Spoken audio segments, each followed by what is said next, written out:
지금 당장 이 통장에 있는 돈 전부를 빼주시오. 단 1원도 남기지 말고 전부 말이오. 이른을 훌쩍 넘긴 만복 씨의 목소리는 낮게 떨렸습니다. 낡은 점퍼 소매 사이로 드러난 손등은 거북이 등껍질처럼 딱딱하게 굳어 있었죠. 그의 앞에는 화려한 화장을 한 젊은 은행 직원이 싸늘한 눈빛으로 앉아 있었습니다. 그녀는 만복 씨의 초라한 행색을 머리부터 발끝까지 훑어보더니 깊은 한숨을 내쉬며 고개를 돌렸습니다. 그저 푼돈 몇만 원을 찾으러 온 노인의 주정 정도로 치부한 모양입니다. 하지만 잠시 후 그녀의 모니터에 찍힌 숫자를 본 순간 은행 안의 모든 공기가 얼어붙고 말았습니다. 10만 원을 찾으러 온 줄 알았던 이 평범한 할아버지가 실은 이 은행의 운명을 쥐고 흔들 수 있는 거물이었다는 사실을 누구도 예상하지 못했습니다. 늘 귀한 시간 내어 경청해 주시는 분들께 깊이 감사드립니다. 여러분의 구독과 좋아요는 제가 이야기를 짓는데 가장 큰 위로와 힘이 됩니다. 지금 어느 곳에서 이 이야기를 듣고 계신가요? 댓글로 안부 남겨주시면 오늘 생각지도 못한 기쁜 소식이 여러분의 문을 두드릴 것입니다. 새벽부터 내린 서리가 골목길을 하얗게 뒤덮은 추운 아침이었습니다. 만복 씨는 삐걱거리는 관절 마디마디에 힘을 주며 자리에서 일어났습니다. 방 안에는 오래된 가구 냄새와 그가 평생 묻혀온 땀 냄새가 은은하게 배어 있었죠. 그는 서랍 가장 깊숙한 곳에서 빛바랜 비닐봉지에 쌓인 통장 하나를 꺼냈습니다. 겉장은 너덜너덜해졌지만 그 안에는 그의 일생이 고스란히 담겨 있었습니다. 오늘은 만복 씨에게 세상 그 무엇보다 소중한 날이었습니다. 유일한 혈육이자 삶의 희망인 손자 민준이의 7번째 생일이었기 때문입니다. 아이는 며칠 전부터 텔레비전에 나오는 파란색 로봇 자동차를 갖고 싶다며 수줍게 웃곤 했습니다. 그 미소를 떠올리니 만복 씨의 굳은 얼굴에도 희미한 미소가 번졌습니다. 그는 10년도 넘게 신어 뒷굽이 사선으로 깎여나간 낡은 가죽 구두를 신었습니다. 구두약을 바른 지가 언제인지 기억도 나지 않았지만 그는 정성껏 소매로 먼지를 털어냈습니다. 은행 문을 열고 들어서자 후끈한 온기와 함께 세련된 향수 냄새가 코끝을 스쳤습니다. 하지만 만복 씨의 마음은 밖보다 더 시려왔습니다. 화려한 대리석 바닥 위로 자신의 낡은 구두가 걸음을 옮길 때마다 작은 흙먼지가 떨어지는 것만 같아 그는 자꾸만 발끝을 오므렸습니다. 번호표를 뽑고 대기석에 앉아 있는 그의 모습은 주변의 깔끔한 정장 차림 사람들과 유난히 대조되었습니다. 사람들은 은근슬쩍 그를 피해 자리를 옮겼고 입구에 서 있던 경비원은 경계하는 눈초리로 그의 일거수일투족을 감시하듯 지켜보았습니다. 만복 씨는 자신의 무릎 위에 놓인 해진 가방을 꼭 쥐었습니다. 그 안에는 세상 무엇보다 소중한 자식들과의 추억 그리고 피땀 흘려 모은 세월의 흔적이 담겨 있었습니다. 마침내 그의 번호가 호출되었습니다. 만복 씨는 삐걱거리는 무릎을 일으켜 창구로 다가갔습니다. 직원은 눈길조차 주지 않은 채 기계적인 목소리로 입을 열었습니다. 어르신, 무슨 일로 오셨나요? 뒤에 기다리는 분들이 많으니 용건만 빨리 말씀해 주세요. 그 목소리에는 숨길 수 없는 무시와 귀찮음이 가득 묻어 있었습니다. 만복 씨는 마른 침을 삼키며 조심스럽게 통장을 내밀었습니다. 창구 너머의 직원은 만복 씨가 내민 통장을 손가락 끝으로 살짝 집어들더니 깊은 한숨을 내쉬었습니다. 그녀의 이름표에는 대리 김수진이라는 글자가 선명했습니다. 그녀는 통장을 열어보기도 전에 옆자리의 동료와 사적인 대화를 나누기 시작했습니다. 어제 백화점에서 본 가방이 어떻다느니 주말에 예약한 식당이 얼마나 비싼 곳이라느니 하는 이야기들이 만복 씨의 귓가를 스쳤습니다. 만복 씨는 자신이 마치 투명 인간이 된 것 같은 기분에 얼굴이 화끈거렸습니다. 저 여기서 돈 10만 원만 좀 찾으려고 하는데 가능하겠소? 만복 씨가 어렵게 입을 떼자 김 대리는 그제야 귀찮다는 듯 모니터를 두드렸습니다. 그녀의 눈은 여전히 만복 씨의 얼굴이 아닌 그의 해진 외투 소매와 때가 낀 손톱을 훑고 있었습니다. 요즘은 밖에서 기계로 다 하실 수 있는데 왜 굳이 여기까지 오시는지 모르겠네요. 할아버지, 비밀번호 누르세요. 빨리요. 만복 씨는 당황했습니다. 눈이 침침해 숫자가 잘 보이지 않았고 손가락은 마디마디가 굵어져 버튼을 누르는 것이 마음처럼 쉽지 않았습니다. 그가 주춤거리는 사이 뒤에서 기다리던 중년 남성이 혀를 차며 한마디를 내뱉었습니다. 아니, 노인네가 집에서 쉬지 뭐하러 나와서 남들 바쁜 시간에 방해를 해? 거참 시간 아깝게. 그 말에 김 대리는 피식 웃음을 터뜨리며 맞장구를 쳤습니다. 만복 씨는 고개를 깊이 숙였습니다. 평생을 시장 바닥에서 짐을 나르고 공사판에서 흙을 퍼나르며 정직하게 일해온 삶이었습니다. 남의 것 탐내지 않고 오로지 자신의 노동으로만 일궈온 세월이었죠. 하지만 이 세련된 건물 안에서 그는 그저 타인의 시간을 뺏는 짐짝에 불과했습니다. 만복 씨는 가슴속에서 무언가 뜨거운 것이 울컥 치밀어 오르는 것을 느꼈습니다. 그것은 서러움이었고 동시에 이 차가운 세상을 향한 분노였습니다. 간신히 비밀번호를 누르자 모니터에 잔액이 표시되었습니다. 김 대리는 무심코 화면을 응시하다가 갑자기 말을 멈췄습니다. 그녀의 눈동자가 좌우로 거세게 흔들리더니 입술이 파르르 떨리기 시작했습니다. 1, 10, 100, 1000.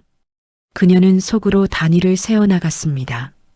화면에 선명하게 찍힌 숫자는 그녀의 상상을 초월하는 액수였습니다. 100억 원. 그것도 투자 상품이 아닌 언제든 인출 가능한 현금 계좌에 고스란히 담긴 금액이었습니다. 김 대리는 옆자리의 선임에게 다급하게 눈짓을 보냈습니다. 선임 역시 화면을 확인하더니 들고 있던 커피잔을 바닥에 떨어뜨릴 뻔했습니다. 주변의 공기가 순식간에 바뀌었습니다. 방금 전까지 무례한 말을 내뱉던 남성도 만복 씨를 감시하던 경비원도 이상한 낌새를 눈치채고 숨을 죽였습니다. 어르신, 잠시만 기다려 주십시오. 저희가 확인을 좀 더 해봐야 해서요. 이 계좌가 실례지만 직원의 목소리에서 조금 전의 오만함은 사라지고 대신 당혹감과 두려움이 자리를 잡았습니다. 만복 씨는 그녀의 눈을 똑바로 응시했습니다. 그는 그녀가 자신의 잔액을 보고 어떤 생각을 하는지 너무나 잘 알고 있었습니다. 돈이 없을 때는 짐짝 취급을 하다가 숫자를 확인하자마자 극진한 대접을 하려는 그 가식적인 태도가 만복 씨의 심장을 찌르는 것 같았습니다. 만복 씨는 평생 아끼고 절약하며 살았습니다. 자식들에게 손 벌리지 않으려, 그리고 언젠가 정말 필요한 곳에 쓰기 위해 묻어두었던 피땀 어린 결실이었습니다. 확인은 아까 통장 넣었을 때 끝난 것 아니었소? 내가 비밀번호도 맞게 눌렀는데 무엇이 더 필요하다는 말이오. 만복 씨의 목소리는 평온했지만 그 안에는 서슬퍼런 칼날이 숨겨져 있었습니다. 은행 안은 무거울 정도의 침묵이 내려앉았습니다. 은행 안쪽에서 지점장으로 보이는 남자가 구두 뒷굽이 꺾인 것도 모른 채 급히 뛰어나왔습니다. 그는 만복 씨의 낡은 점퍼를 보자마자 허리를 90도로 꺾으며 인사했습니다. 어르신, 진작 알아보지 못해 정말 죄송합니다. 지점장 박준호입니다. VIP실로 모시겠습니다. 여기서 이러실 게 아닙니다. 저희가 최고의 차와 서비스를 준비하겠습니다. 지점장의 손길이 만복 씨의 팔에 닿으려 하자 만복 씨는 차갑게 그 손을 쳐냈습니다. 그는 창구에 놓인 10만 원 지폐 한 장을 품 안에 소중히 넣었습니다. 그리고는 여전히 충격에서 벗어나지 못한 채 떨고 있는 김대리를 향해 천천히 입을 열었습니다. 지점장님, 이 직원이 그러더군요. 나 같은 노인네는 밖에서 기계나 쓰라고. 여기가 사람을 대접하는 곳입니까? 아니면 통장에 찍힌 숫자를 대접하는 곳입니까? 지점장의 얼굴이 순식간에 흑빛으로 변했습니다. 그는 김대리를 향해 불호령을 내렸지만 만복 씨의 마음은 이미 굳게 닫힌 후였습니다. 내 마음이 정해졌소. 이 은행에는 단일원도 남겨두고 싶지 않군. 지금 당장 이 계좌에 있는 모든 돈을 현금으로 인출해 주시오. 단 한 푼도 남기지 말고 전부 말이오. 100억 원이라는 거액을 한꺼번에 현금으로 인출한다는 것은 지점 하나가 문을 닫아야 할지도 모르는 대사건이었습니다. 지점장의 이마에는 식은땀이 비 오듯 흘러내렸습니다. 그는 만복 씨의 바짓가랑이라도 붙잡고 싶은 심정이었습니다. 만복 씨의 단호한 선언은 이제 막 시작될 거대한 폭풍의 전주곡에 불과했습니다. 사람들은 숨을 죽인 채 이 초라한 행색의 할아버지가 일으킬 다음 파장을 지켜보고 있었습니다. 만복 씨는 낡은 의자에 다시 깊숙이 몸을 묻었습니다. 그는 이 가식적인 공간이 무너져 내리는 과정을 끝까지 지켜볼 작정이었습니다. 지점장 박 씨는 손수건으로 얼굴을 닦을 생각도 하지 못한 채 만복 씨 앞에 무릎을 굽히고 앉았습니다. 조금 전까지 만복 씨를 짐짝 취급하던 은행 안의 공기는 이제 전혀 다른 방향으로 흐르고 있었습니다. VIP 전용 상담실로 안내하려는 직원들의 움직임은 분주했고 창구 너머의 공무적인 태도는 온데간데 없이 사라졌습니다. 하지만 만복 씨는 그들의 과도한 친절에서 오히려 비릿한 욕망의 냄새를 맡았습니다. 어르신, 저희가 큰 실수를 저질렀습니다. 제발 노여움을 푸시고 안으로 들어가서 시원한 차라도 한잔하시지요. 현금 100억 원을 여기서 당장 인출하는 것은 물리적으로도 무리가 있고 어르신의 안전에도 큰 위협이 됩니다. 지점장의 설득은 간곡했지만 만복 씨의 눈에는 그저 숫자를 지키려는 장사꾼의 조바심으로만 보였습니다. 만복 씨는 서두를 생각이 없었습니다. 주변에 모여있던 고객들이 수군거리기 시작했습니다. 사람들의 눈빛은 시기심과 호기심으로 가득 찼고 몇몇은 휴대폰을 꺼내 이 광경을 찍으려 했습니다. 세상은 이미 만복 씨를 한 명의 노인이 아닌 100억이라는 숫자로 정해 내리고 있었습니다. 나는 안전 같은 건 상관없소. 내 돈 내가 찾아가겠다는데 왜 자꾸 말을 돌리는 거요? 아까 그 직원이 말한 대로 나는 이제 이 기계 같은 은행이 무서워서 돈을 못 맡기겠소. 만복 씨의 일침은 지점장의 심장을 찔렀습니다. 은행 직원들은 이제야 자신들이 무엇을 실수했는지 깨닫기 시작했습니다. 하지만 그 깨달음은 반성이 아니라 거물을 놓칠지도 모른다는 공포에서 기인한 것이었습니다. 만복 씨가 이 거액의 돈을 손에 쥐기까지는 70평생의 피눈물이 서려 있었습니다. 40년 전 그는 만삭의 아내를 이끌고 서울로 올라왔습니다. 가진 것이라고는 몸뚱이 하나뿐이었던 그는 새벽에는 시장에서 짐을 나르고 낮에는 공사판에서 벽돌을 찍어냈습니다.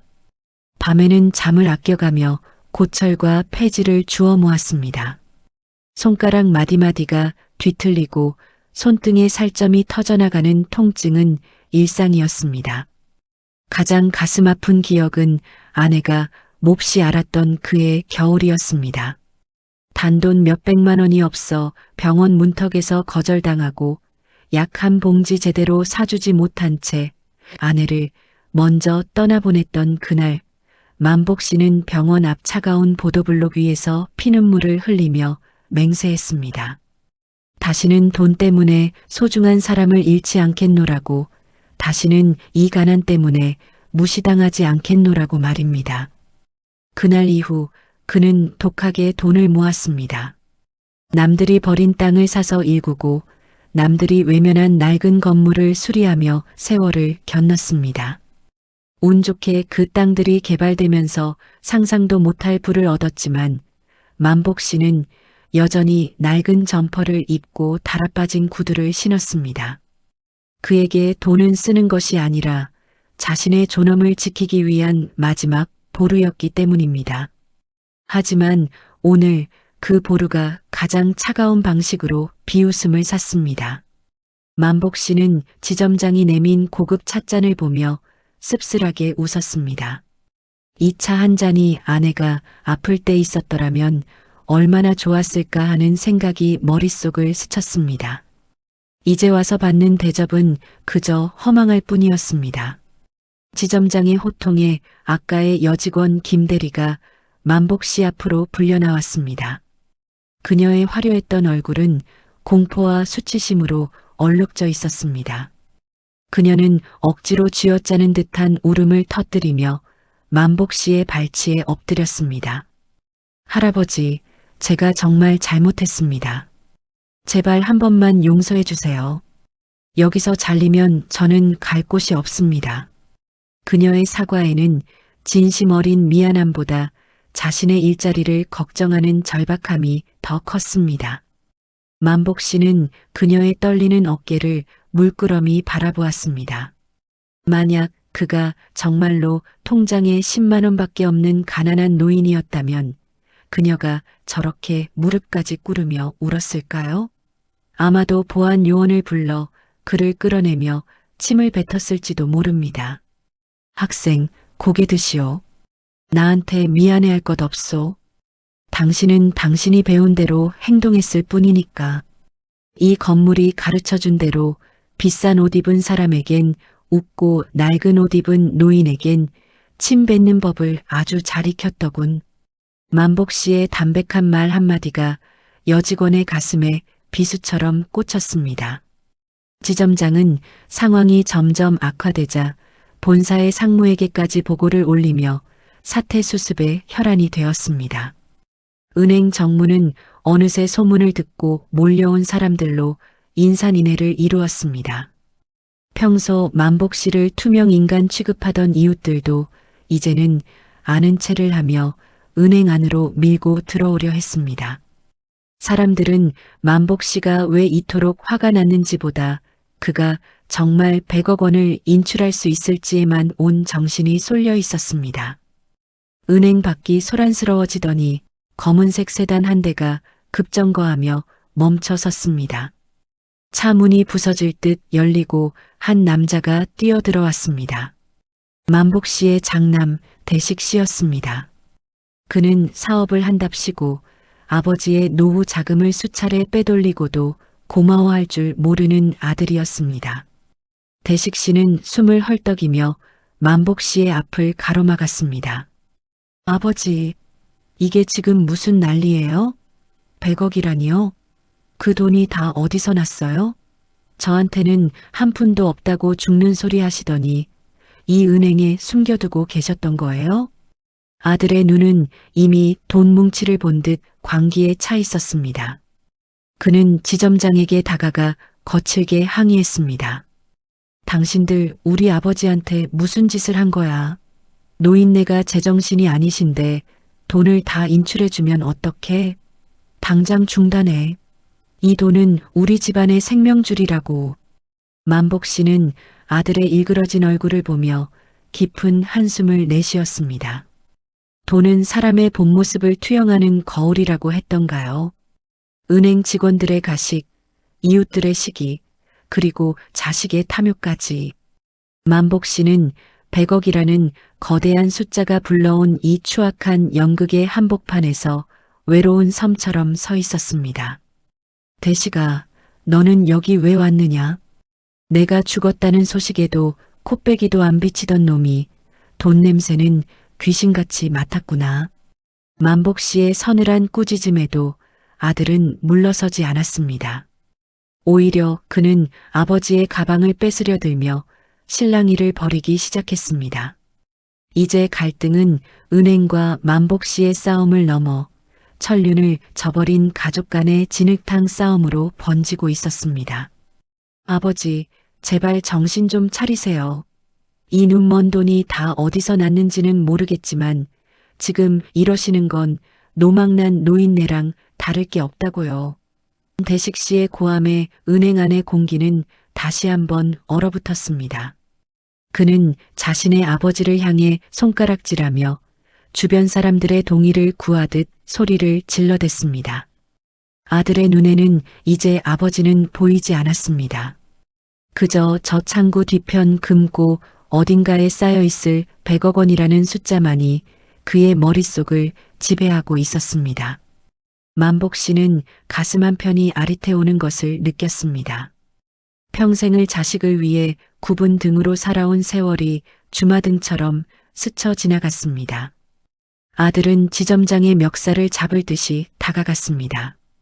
그는 아버지가 치매를 앓고 있으며 이 거액의 인출은 법적으로 무효라고 주장하기 시작했습니다.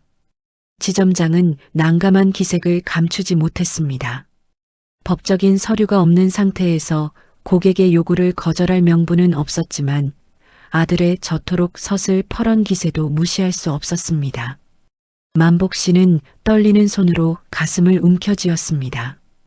호흡이 조금씩 가빠왔지만 그는 결코 약한 모습을 보이고 싶지 않았습니다. 그는 자신을 짓누르는 아들의 탐욕스러운 시선을 똑바로 마주 보았습니다. 돈은 사람의 본성을 드러나게 한다는 말은 틀린 게 하나도 없었습니다. 아들은 이제 아버지를 부양할 걱정이 아니라 저 돈이 자신의 손에서 빠져나갈까봐 전전긍긍하고 있었습니다. 내 정신은 그 어느 때보다 맑다. 대식아, 너는 오늘 내 아버지를 죽인 거나 다름없구나. 돈 앞에 부모도 몰라보는 내 놈이 어찌 내 자식이라 할 수 있겠느냐. 만복 씨의 목소리는 낮았지만 힘이 있었습니다. 상황이 걷잡을 수 없이 커지자 은행 본사에서도 비상이 걸렸습니다. 본사에서 급파된 최상무라는 남자가 숨을 헐떡이며 만복 씨 앞에 섰습니다. 그는 지점장보다 훨씬 세련된 말투와 태도로 만복 씨를 회유하기 시작했습니다. 어르신, 저희가 특별히 관리해드리는 VVIP 전용 상품이 있습니다. 이자도 시중에 2배로 쳐드리고 전담 비서까지 배치해드리겠습니다. 현금으로 가져가시는 건 너무 위험한 일입니다. 저희를 믿고 한 번만 더 기회를 주십시오. 최 상무는 만복 씨의 손을 덥석 잡으며 간절한 눈빛을 보냈습니다. 만복 씨는 그 손의 온기가 차갑게 느껴졌습니다. 방금 전 여직원이 보여준 멸시와 지점장의 가식, 그리고 아들의 탐욕이 뒤섞인 이 공간은 이제 만복 씨에게 거대한 감옥과도 같았습니다. 상무님이라고 했소? 당신들이 말하는 그 신뢰라는 게 통장에 찍힌 숫자에 따라 달라지는 거라면 나는 사양하겠소. 내 돈이 1원일 때나 100억 원일 때나 똑같은 사람으로 대해주는 곳이었다면 내가 이런 수고를 하겠소? 만복 씨의 일침에 상무는 할 말을 잃었습니다. 그 사이 아들 대식 씨는 변호사 친구에게 전화를 걸어 성년후견인 제도를 알아보고 있었습니다. 아버지를 법적으로 무능력자로 만들어 돈을 묶어두려는 속셈이었습니다. 만복 씨는 그 모습을 지켜보며 인생의 허무함을 느꼈습니다. 자신이 모은 부가 결국은 가족을 갈기갈기 찢어놓는 칼날이 되어 돌아오고 있었습니다. 만복 씨의 가슴은 이미 수천 조각으로 부서진 뒤였습니다. 만복 씨는 문득 자신의 손을 내려다보았습니다. 거칠게 갈라진 손등과 뭉툭해진 손가락 마디마디는 그가 살아온 세월의 훈장이었습니다. 아내를 잃고 홀로 두 자식을 키우며 남들이 버린 쓰레기 더미 속에서 보석을 찾듯 모은 돈이었습니다. 겨울철이면 손등이 터져 피가 흘러도 장갑 한 켤레 사는 돈이 아까워 찬물에 손을 씻으며 버텼던 시간이었습니다. 그런데 지금 그 피땀 어린 결실이 타인들의 구경거리가 되고 자식의 욕심 채우는 도구가 되어버렸습니다. 만복 씨는 눈을 감았습니다. 아내가 살아있었다면 무어라 말했을까요? 아마도 그저 허허 웃으며 마음 가는 대로 하라고 말해줬을 것입니다. 그때였습니다. 대식 씨가 만복 씨의 낡은 가방을 억지로 뺏으려 들며 몸싸움이 벌어졌습니다. 가방 안에 들어있던 낡은 통장과 손자의 생일 카드가 바닥으로 떨어졌습니다. 카드는 사람들의 발에 밟혀 더러워졌고 만복 씨는 그것을 줍기 위해 바닥으로 몸을 던졌습니다. 이게 무슨 짓이냐? 내놓아라. 이건 내 소중한 것이다. 이까짓 카드가 뭐가 중요해요? 지금 이 통장이 문제지. 아버지, 제발 고집 좀 그만 피우세요. 아들의 거친 손길에 만복 씨는 바닥에 주저앉고 말았습니다. 지점 사람들은 그 광경을 보면서도 감히 끼어들지 못했습니다. 만복 씨는 흙먼지 묻은 카드를 가슴에 품고 이를 악물었습니다. 더 이상 참을 수 없었습니다. 그는 이제 단순히 돈을 빼는 것을 넘어 이 비뚤어진 세상을 향해 자신만의 방식으로 외치기로 결심했습니다. 만복 씨는 지점장에게 수첩 하나를 내밀었습니다. 거기에는 몇 명의 이름과 연락처가 적혀 있었습니다.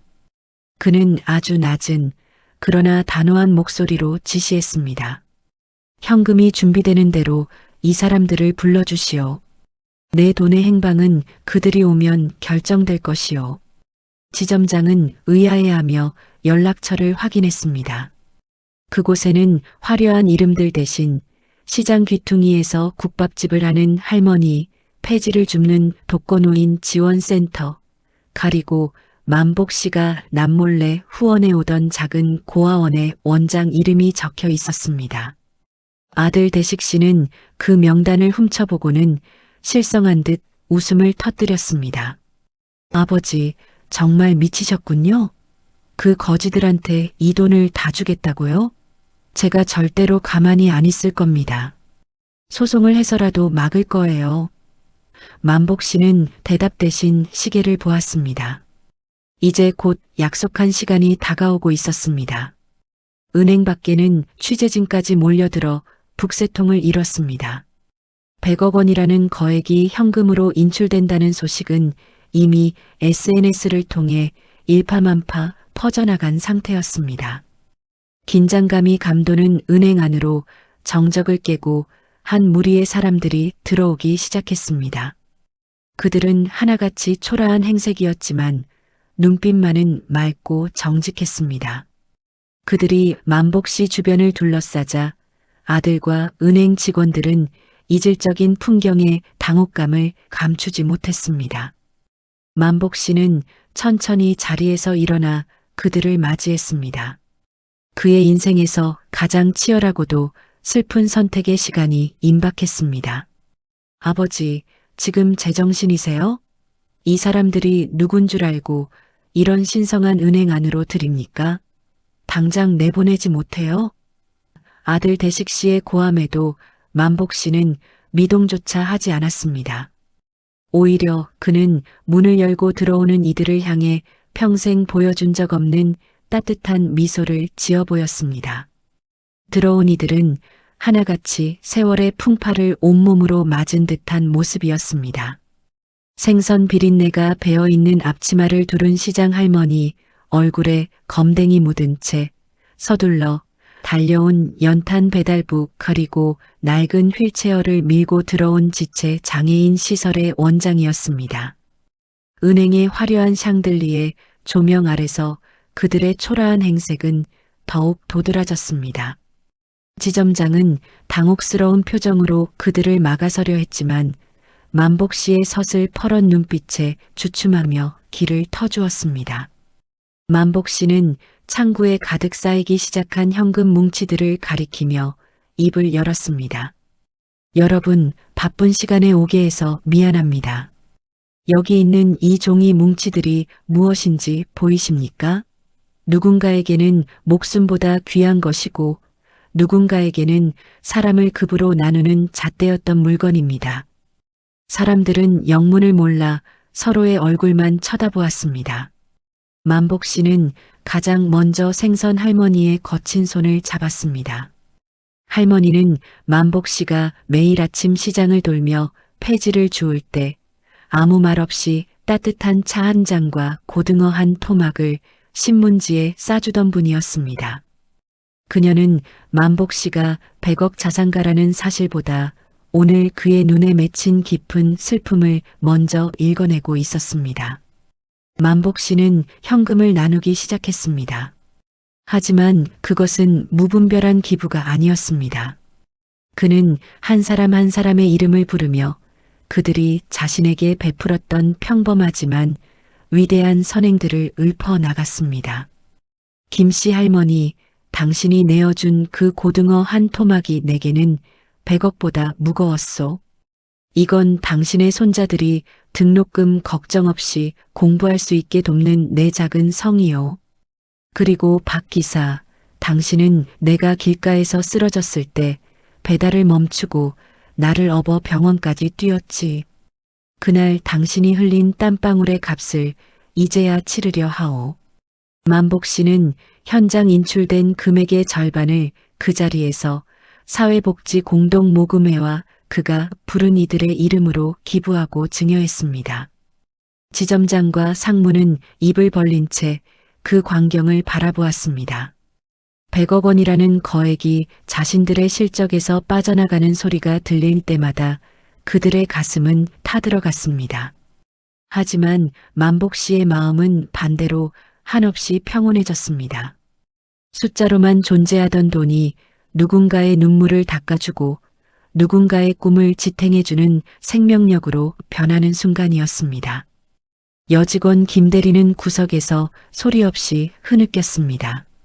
자신이 무시했던 이 노인이 행하는 고결한 나눔 앞에서 그녀가 가졌던 선민의 식은 산산조각이 났습니다. 그녀는 비로소 만복 씨의 낡은 점퍼가 명품 양복보다 훨씬 더 기품이 있다는 사실을 깨달았습니다. 현금 뭉치가 줄어들수록 은행 안의 공기는 역설적이게도 더 풍요로워졌습니다. 대식 씨는 미친 사람처럼 날뛰었습니다. 그는 아버지가 건네는 기부 서류를 뺏어 찢으려 했고 보안 요원들과 몸싸움을 벌였습니다. 내 돈이야. 그 돈은 내 사업 자금이라고요. 아버지, 제발 그만하세요. 저 사람들은 아버지한테 아무것도 아니잖아요. 제가 아들이라고요, 제가. 대식 씨의 절규는 탐욕으로 가득 차 있었습니다. 만복 씨는 그런 아들을 물끄러미 바라보다가 가방에서 작은 수첩 하나를 꺼냈습니다. 그 수첩에는 만복 씨가 지난 10년간 아들에게 보낸 돈의 내역이 빼곡히 적혀 있었습니다. 사업 자금, 도박 빚 청산, 며느리의 사치스러운 생활비까지 이미 수십억에 달하는 돈이 아들의 밑빠진 독에 부어졌음이 만천하에 공개되었습니다. 대식아, 나는 너에게 아버지가 아니라 현금 인출기였을 뿐이구나. 너는 단 한 번도 내 안부를 묻지 않았고 내 생일날에도 돈을 요구하는 전화만 했지. 여기 모인 분들은 내가 폐지를 줍는 노인일 때도 나를 인간으로 대접해 주셨다. 내가 버린 천륜을 이분들이 채워주셨단 말이다. 만복 씨의 말에 대식 씨는 얼어붙었습니다. 주변에서 지켜보던 사람들의 비난 섞인 시선이 대식 씨에게 쏟아졌습니다. 그는 더 이상 그 자리에 버틸 수 없었습니다. 돈을 잃었다는 사실보다 자신의 추악한 민낯이 온 세상에 드러났다는 수치심이 그를 덮쳤습니다. 그는 비틀거리며 은행 문을 열고 도망치듯 사라졌습니다. 그것은 만복 씨가 자식에게 줄 수 있는 마지막이자 가장 아픈 교육이었습니다. 마침내 100억 원의 인출과 배분이 모두 마무리되었습니다. 만복 씨의 통장 잔고는 0이 되었습니다. 지점장은 마지막까지 만복 씨의 바짓가랑이를 붙잡고 싶어 했지만 만복 씨의 단호한 태도에 아무 말도 하지 못했습니다. 만복 씨는 창구에 남은 마지막 10만 원 지폐 한 장을 소중히 챙겼습니다. 지점장님, 수고 많았소. 내 돈은 다 가져가지만 한 가지는 남겨두고 가겠소. 사람의 가치를 숫자로 매기지 않는 법을 말이오. 다음번에 나 같은 노인이 들어오면 그때는 따뜻한 물 한 잔이라도 먼저 건네주길 바라오. 만복 씨는 낡은 가방을 어깨에 메고 자리에서 일어났습니다. 은행 안의 모든 직원이 일어나 그에게 고개를 숙였습니다. 그것은 거액의 자산가에게 하는 의례적인 인사가 아니라 한 인간의 고귀한 성품에 대한 진심 어린 경의였습니다. 은행 문을 열고 나오자 차가운 겨울바람이 불어왔지만 만복 씨는 전혀 춥지 않았습니다. 그의 가슴 속에는 평생을 짓눌러온 부의 무게 대신 가벼운 자유가 자리 잡고 있었습니다. 취재진의 카메라 플래시가 터졌지만 그는 묵묵히 걸음을 옮겼습니다. 그는 이제 유명한 부자가 아니라 그저 손자에게 줄 선물을 고민하는 평범한 할아버지로 돌아가고 싶었습니다. 그의 뒷모습은 지는 노을을 받아 황금빛으로 빛나고 있었습니다. 이 파란색 로봇 자동차가 요즘 아이들 사이에서 제일 유행하는 거 맞지요? 우리 손주가 이걸 보면 얼마나 좋아할까요? 장난감 가게 주인의 손에 만복 씨가 건넨 것은 아까 은행 창구에서 받은 빳빳한 10,000원짜리 10장이었습니다. 100억 원이라는 거액을 미련 없이 덜어내고 남은 만복 씨의 전 재산이나 다름없는 돈이었습니다. 가게 주인은 만복 씨의 낡은 점퍼를 보며 인자하게 웃었습니다. 은행 직원들처럼 위아래를 훑어보는 비릿한 시선 대신 손주를 생각하는 할아버지의 따뜻한 마음에 공감하는 눈빛이었습니다. 만복 씨는 정성스럽게 포장된 장난감 상자를 가슴에 꼭 안았습니다. 100억 원을 통장에 넣어두었을 때는 느껴보지 못한 묵직한 행복이 전해졌습니다. 그동안 그 숫자들은 만복 씨에게 든든한 방패이기도 했지만 동시에 세상을 색안경 끼고 보게 만드는 무거운 짐이기도 했습니다. 텅 빈 통장을 가방에 넣고 걷는 만복 씨의 뒷모습은 그 어느 때보다 가볍고 경쾌했습니다. 그는 집으로 돌아가는 길에 단골 국밥집에 들렀습니다. 김이 모락모락 나는 국밥 한 그릇을 마주하고 앉아 그는 아내의 사진이 담긴 지갑을 꺼내 보았습니다. 평생을 아끼고 절약하며 모은 돈이 좋은 곳에 쓰였다는 사실을 아내도 기뻐해 줄 것만 같았습니다. 만복 씨는 국밥 한 숟가락을 크게 떠넣으며 진정한 배부름이 무엇인지 새삼 깨달았습니다.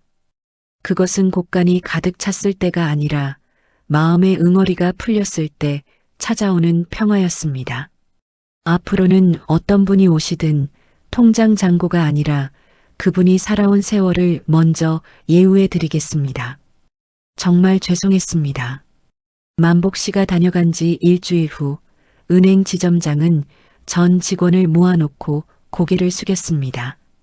만복 씨의 인출 소동은 금융권 전체에 큰 파장을 일으켰습니다. 단순히 거액이 빠져나갔기 때문이 아니었습니다. 고객이라는 이름 뒤에 숨겨진 인간의 존엄성을 훼손했던 관행에 대해 사회적인 비난이 쏟아졌기 때문입니다. 이제 그 은행 창구에는 화려한 꽃바구니 대신 따뜻한 보리차와 사탕 바구니가 놓였습니다. 직급이 높은 VIP뿐만 아니라 추위를 피해 들어온 노숙인에게도 푼돈을 저금하러 온 어린아이에게도 직원들은 먼저 다가가 인사를 건넸습니다. 만복 씨가 남긴 것은 영원히 찍힌 통장이었지만 그 통장이 남긴 가르침은 수천억 원의 가치보다 훨씬 컸습니다. 동네 사람들의 시선도 달라졌습니다. 만복 씨를 돈 많은 괴짜 노인으로 보던 이들은 이제 그를 진정한 어른으로 부르기 시작했습니다. 하지만 만복 씨는 여전히 새벽같이 일어나 골목에 폐지를 줍고 길을 쓸었습니다. 돈이 많아서 나누는 것이 아니라 사람으로서 마땅히 해야 할 도리를 다하는 것뿐이라는 그의 철학은 변함이 없었습니다. 골목길에서 마주치는 이웃들의 인사소리가 그 어느 때보다 정겹게 들려오는 겨울 오후였습니다. 아버지, 오늘 처음으로 제 손에 굳은 살이 박이는 것을 보며 10,000원을 벌어보았습니다. 이제야 아버지의 손등이 왜 그렇게 거칠었는지 알 것 같습니다. 만복 씨의 책상 위에 놓인 것은 투박한 필체로 쓰인 편지 한 통이었습니다. 공사판에서 잡부로 일을 시작했다는 아들 대식 씨가 보내온 것이었습니다. 평생 남의 돈, 아버지의 돈으로만 쉽게 인생을 살려 했던 아들은 100억 원이 눈앞에서 사라지는 것을 보고서야 비로소 현실을 직시하게 되었습니다. 처음에는 원망과 분노로 밤을 지새웠지만 하루하루 몸을 써서 정직하게 번 돈의 무게를 느끼며 아들은 조금씩 변해가고 있었습니다. 만복 씨는 편지를 읽고 또 읽었습니다. 아들에게 돈을 물려주는 대신 삶을 대하는 태도를 물려준 것이 그의 인생에서 가장 잘한 선택임을 확신했습니다. 그는 답장을 쓰기 위해 펜을 들었습니다. 용서한다는 말 대신 저녁 굶지 말고 건강 잘 챙기라는 투박한 한 문장을 적어 내려갔습니다. 부모에게 자식은 때려야 뗄 수 없는 아픔이자 희망이었습니다. 아들은 이제 더 이상 아버지를 현금 인출기로 보지 않았습니다. 대신 자신을 키우기 위해 온몸이 부서져라 일했던 한 남자의 위대한 생애를 보기 시작했습니다. 만복 씨는 아들의 편지를 지갑 속에 소중히 접어 넣었습니다. 100억 원보다 더 값진 보물을 얻은 기분이었습니다. 만복 씨, 오늘 노을이 참 곱구려. 우리 같이 좀 앉아서 쉬었다 갑시다. 인생 뭐 있소. 이렇게 좋은 사람들과 지는 해 바라보는 게 최고지. 공원 벤치에 나란히 앉은 시장 할머니와 연탄 배달부 박 기사가 만복 씨에게 말을 건넸습니다. 만복 씨는 그들 사이에 앉아 평온한 미소를 지었습니다. 그의 손에는 손주에게 선물하고 남은 거스름돈 몇천 원이 들어있는 낡은 지갑이 들려 있었습니다. 만복 씨는 지는 노을을 바라보며 자신의 지난 삶을 되돌아보았습니다. 가난해서 서러웠던 날들, 아내를 먼저 보내고 눈물 찢던 밤들, 그리고 탐욕에 눈먼 자식 때문에 가슴 치던 순간들까지 그 모든 고통의 조각들이 모여 오늘이라는 찬란한 풍경을 만들어냈음을 깨달았습니다. 그는 이제 죽음이 찾아온다 해도 두렵지 않았습니다. 자신이 머물다 간 자리가 조금이라도 따뜻해졌다면 그것으로 충분했습니다. 그렇지요. 사람 향기만큼 좋은 게 어디 있겠습니까? 돈은 있다가도 없는 것이지만 우리가 나눈 마음은 영원히 남는 법이지요. 만복 씨의 목소리가 바람을 타고 공원 전체로 부드럽게 퍼져나갔습니다. 우리 사회의 수많은 만복 씨가 지켜온 것은 거창한 정의가 아니었습니다. 그저 낡은 옷차림 속에서도 잃지 않았던 인간에 대한 예의와 정의였습니다. 10만 원을 찾으러 은행에 들렀던 한 할아버지의 소동은 이렇게 막을 내렸지만 그가 세상에 던진 사람의 가치라는 질문은 우리 가슴 속에 오래도록 남아 따뜻한 등불이 되어줄 것입니다. 오늘의 이야기가 당신의 마음에 작은 울림을 드렸다면 앞으로도 당신의 나날에 잔잔한 위로가 될 이야기들로 찾아뵐 수 있도록 구독과 좋아요를 눌러주세요. 그리고 사연의 주인공을 위한 따뜻한 응원의 말씀도 댓글로 부탁드립니다. 당신의 한마디가 누군가에게는 잊지 못할 선물이 됩니다.